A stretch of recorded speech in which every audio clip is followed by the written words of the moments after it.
So here's the A-shaped C. Starting on the 5th bottom string was going to be the 5 member. Just in the key of C, it would be that. But that could be the 5th of anything in the key of F. Okay, the 5th of F is C, right?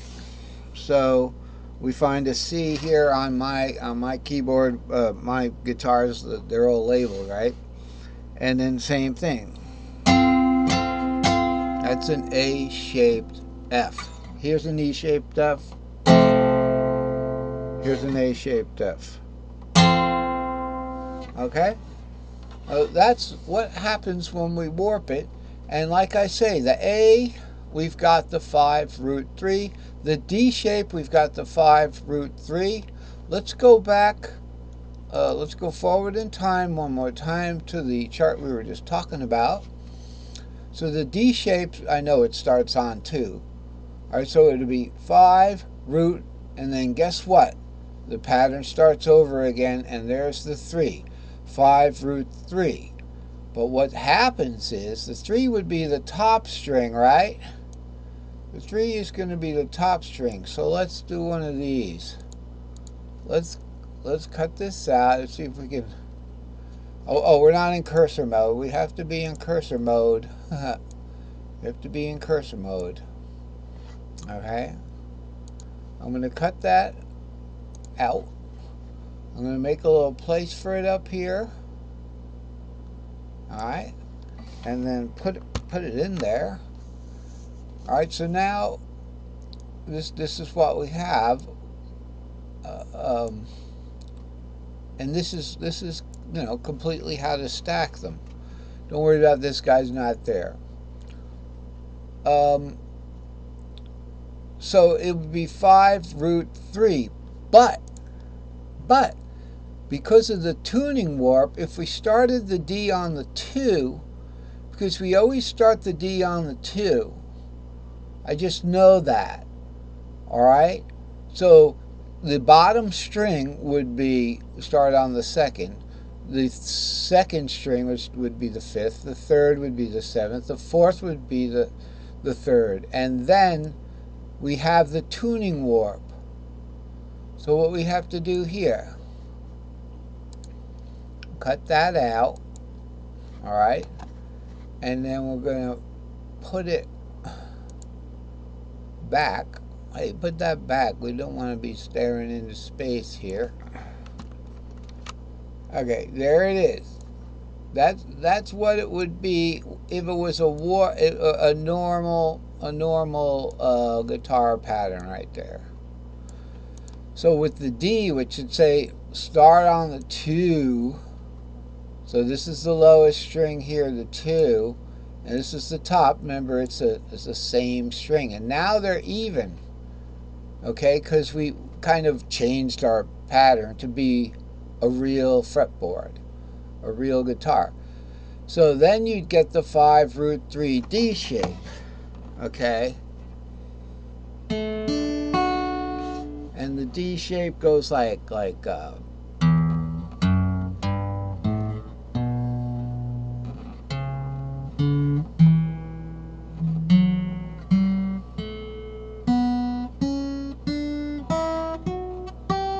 and I did that on the end here, so I had to play some longer notes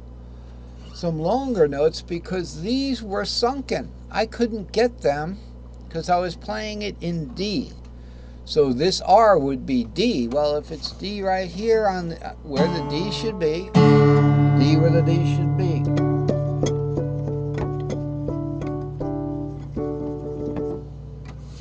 D where the D should be. Then we've got essentially the nut right here. This is the nut. This is the nut. Nut. Whoa. Everything's backwards. Nut. Right there. So these are the open strings. We can't get these guys. So we had to get the 7 out here. And we had to get the 3 out. The 3 we had to get out here too. Okay, so that's what happened there.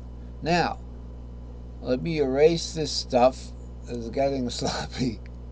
Let's go cursor mode backward so we can go back to where we were. So there's our pattern, okay? It works with D, and that's why it's that high, because you want it to have, we want to have all of the strings. So we got 6/6, that's the G shape. All right, unwarped. Now, when I had to play those notes back here, that's where these guys come into play. Remember, it was the 7th and the 3rd. All right, so here's a 3 and a 7. So if we take this pattern and fit it to this guy, how's that? How are we going to do that? How are we going to do that? Show you how we're going to do that.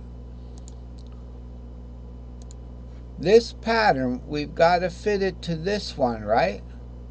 Maybe. Or we could fit it to this one. We've got a 4/5 here, okay?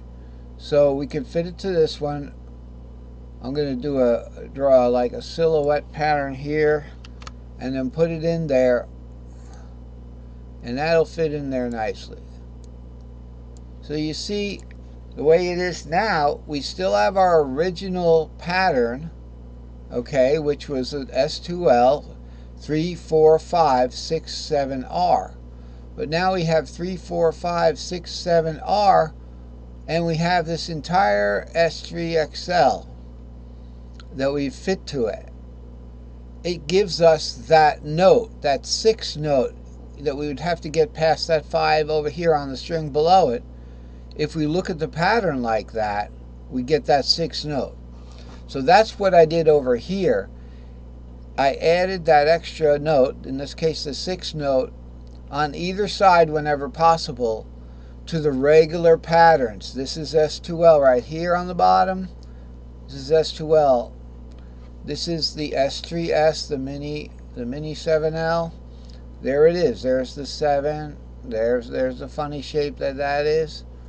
And then build the same thing. So this I could take this thing and I could literally put this right in there. Okay, so where it's going to go, it's from the what? From the 2 to the 6 up there. Okay, it's not stacked the same. That's the problem. It's not stacked the same. So it looks something like this. You know, we could fit that to it, but that's not, you know, believe me, it's in there. It is included in this pattern. So this pattern is included in this pattern with just these guys added to it. So, what do we do now? We look at this. This worked. The 4 and the 5 fit in there, and guess what? Something fits. See this 5 and this 6? That fits into this 5 and this 6. There's the 2 and there's the 3. So we can take this guy here, okay, and we can fit him in. Where is it now? The 5, the 6. Here's the 5 and the 6. It's going to come in from the other side. It's going to come in from the other side. All right. It's like there. There it is, and we want to line it up. Line it up so it looks good, right? Because it's kind of out of line. Hey, get back in line there. Okay, so that is the pattern then. You see, we still have our S3S, stack of 3 short, right here. But now we have a stack of 3 short that's also connected to this guy. And this is a very interesting pattern. I'll tell you why.